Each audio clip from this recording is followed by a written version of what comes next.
So hello everyone, welcome to class. आज हम क्या कर रहे हैं? आज हम कर रहे हैं क्वेश्चन नंबर 9 से स्टार्ट। ठीक है, हमने क्यूब की दो आइडेंटिटीज लर्न कर ली है, बट अभी दो आइडेंटिटीज और रहती है हमारी। ठीक है, जैसे हमने स्क्वायर में क्या करा था, देखो मैं आपको एक बार रिवाइज करवा देती हूँ। स्क्वायर में भी क्या था, हम जब एक बार लिखते थे a plus B whole square, एक हमने ये आइडेंटिटी लर्न करी थी, एक थी a minus B whole square, और फिर एक आइडेंटिटी लर्न करी थी A square minus B square. मतलब कि ये क्या था, जब दोनों को माइनस करके स्क्वायर करते थे, और ये क्या था कि पहले स्क्वायर करके फिर माइनस करते थे। तो ऐसे क्यूबिक में होता है, हम ये वाली आइडेंटिटी कर चुके हैं।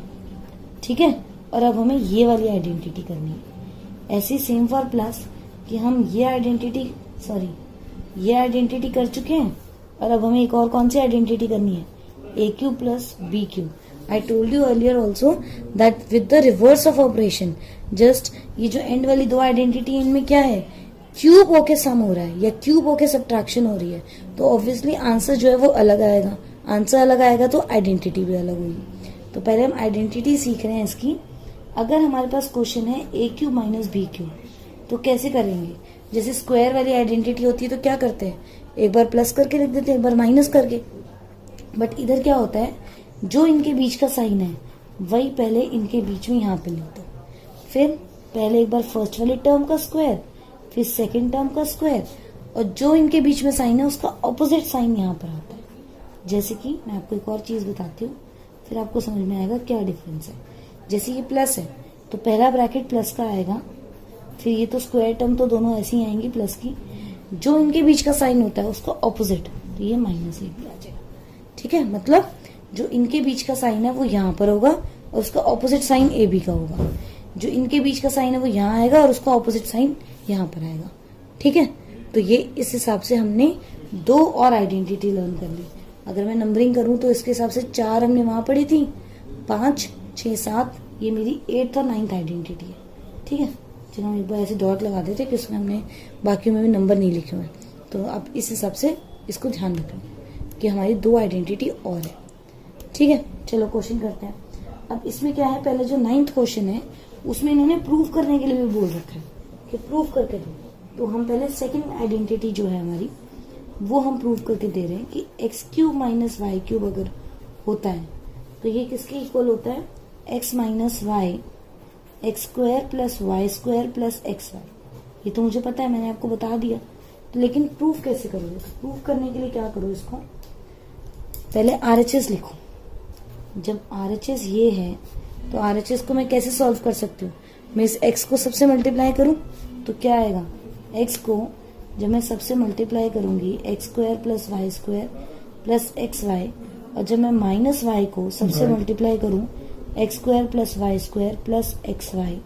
ठीक है, तो कैसे करेंगे, X cube plus X Y square plus X square Y minus Y X square minus Y cube minus X Y square. तो इससे हमने क्या देखा कि एक तो मेरा एक्स वाई स्क्वायर कैंसिल हो गया, एक एक्स स्क्वायर वाई कैंसिल हो गया। तो finally I am left with X cube minus Y cube. So this is your proof कि अगर आपको आइडेंटिटी को प्रूफ भी करना है तो आप कोई भी आइडेंटिटी ऐसे प्रूफ कर सकते हो।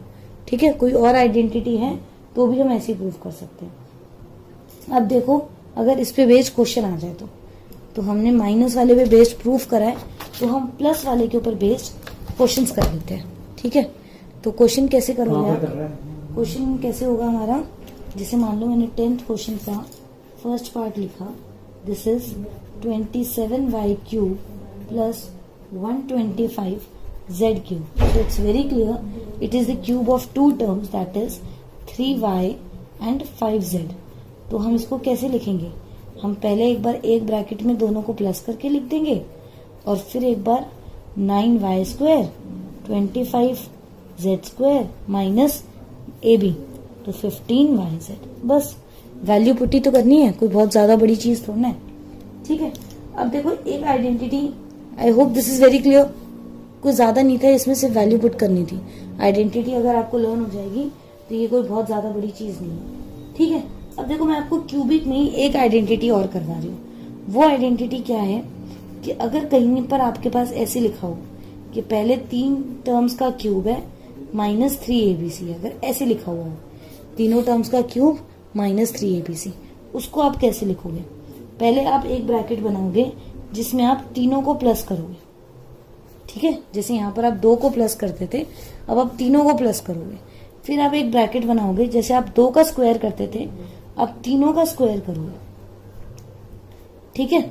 और फिर क्या करोगे, यहाँ पर आप -ab करते थे, तो यहाँ पर आप -ab -bc और -ca करोगे, ठीक है। तो ये इस हिसाब से क्वेश्चंस होते हैं, ये इस हिसाब से क्वेश्चन होते हैं। फाइन। अब लेकिन इस में क्या होता है, अब कैसे करें? चलो मैं पहले आपको इसका क्वेश्चन करके दिखाती हूँ, फिर इसका एक स्पेशल केस होता है, मैं आपको वो करके दिखाऊंगी। तो अगर आप अपने क्वेश्चन नंबर 11 की बात करते हो, तो 11 की बात जब हम करते हैं तो ध्यान से देखो क्वेश्चन क्या है, 27x³ plus y³ plus z³ minus 9xyz, ठीक है। ये ऐसे है, तो इससे हमें क्या पता चल रहा है, 3x y और z। तो इसको पुट करके देखो बनता है क्या, तो ये कैसे चेंज हो जाएगा, सीधा ये हो जाएगा 3x plus Y plus z, फिर एक बार 3x का square 9x square y square z square, फिर माइनस इन दोनों को मल्टीप्लाई करो 3xy माइनस इन दोनों मल्टीप्लाई करो yz माइनस इन दोनों को मल्टीप्लाई कर दो 3xz। तो ये सिंपल सा हो जाता है। अगर 2 वेरिएबल में हो जाएगा तो 3 वेरिएबल में भी हो जाएगा, कोई मुश्किल नहीं है। लेकिन जो इसका क्वेश्चन नंबर 12 दे रखा है, उसमें क्या कर रखा है, इन्होंने प्रूफ दे रखा है। उसको प्रूफ को थोड़ा सा आपको ढंग से एक्सप्लेन करना पड़ेगा।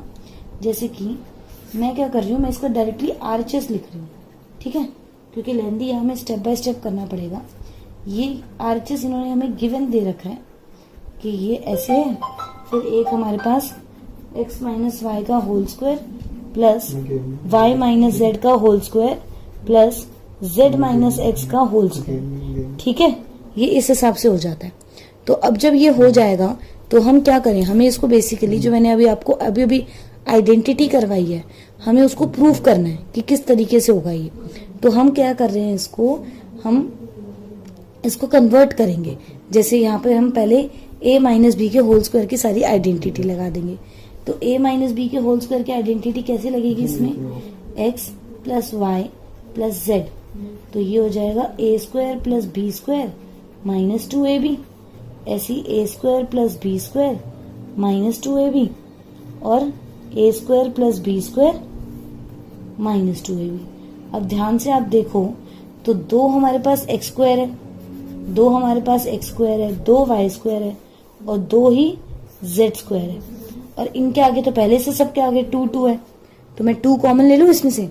तो अगर मैं इसमें से 2 कॉमन ले लूं और ये ऐसे हो जाए x plus Y plus Z, तो ये बचेगा x square plus Y square plus Z square minus X Y minus Y Z minus Z X, ठीक है। तो 2 से 2 तो कैंसिल हो गया। और अब हमें पता है कि ये तो हमारा वैसे ही क्या होता है, आइडेंटिटी पता है, फिर भी हम मल्टीप्लाई करके देख लेते हैं। पहले x को सबसे मल्टीप्लाई करो, तो ये हमारे पास, मैं मल्टीप्लाई आपको अलग से ढंग से करके दिखा देती हूँ। This is your x cube, then you have X Y square X Z square x into this minus X square Y minus X Y Z minus Z X square. Fine.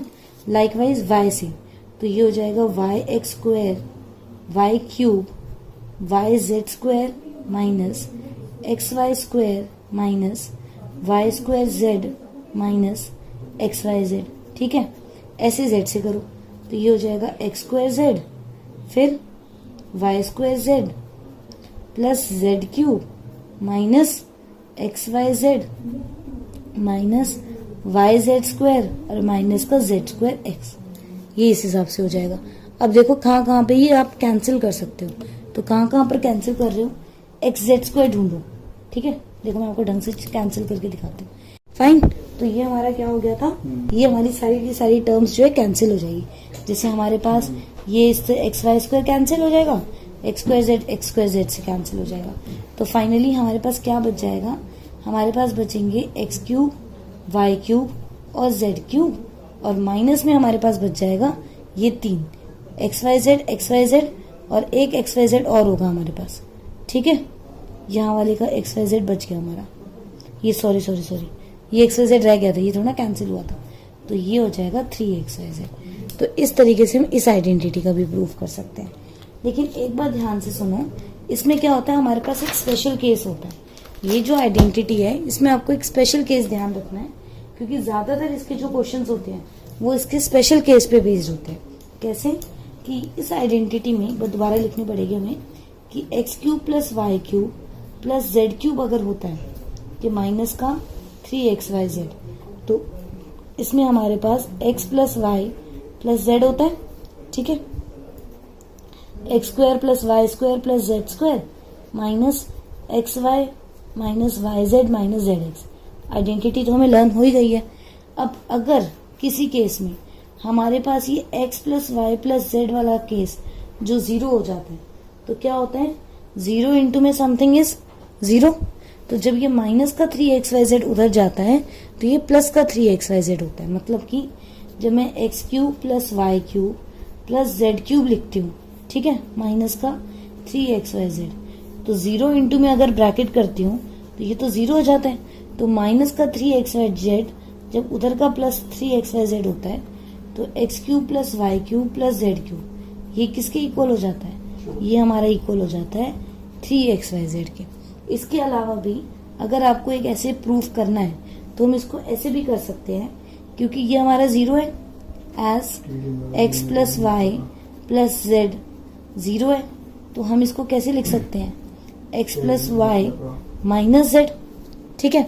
अब अगर मैं इसको होल क्यूब करूं तो कैसे होगा, ये बनेगा x³ + y³ + 3xy और x + y, ठीक है, इज इक्वल टू -z³। अब आपको पता है x + y की वैल्यू क्या है, माइनस का z, तो x³ + y³ और इस z³ को इधर ले आओ तो ये हो जाएगा प्लस का z³। और जब इसको माइनस का z पुट करोगे तो ये होगा माइनस का 3xyz, इसको उधर ले जाओ, ये हो जाएगा प्लस का 3xyz, ठीक है। तो ये इस हिसाब से हमारा कवर अप हो जाएगा। तो ये हमारा एक तरीके से इस आइडेंटिटी के स्पेशल केस का प्रूफ है, और ये हमारे एनसीईआरटी का 13th क्वेश्चन भी है, ठीक है। जो हमारी लास्ट आइडेंटिटी है ये उसका स्पेशल केस है कि अगर हमारे पास x + y + z 0 हो जाता है तो हमें सिर्फ इतनी सी आइडेंटिटी लिखनी होती है, ठीक है।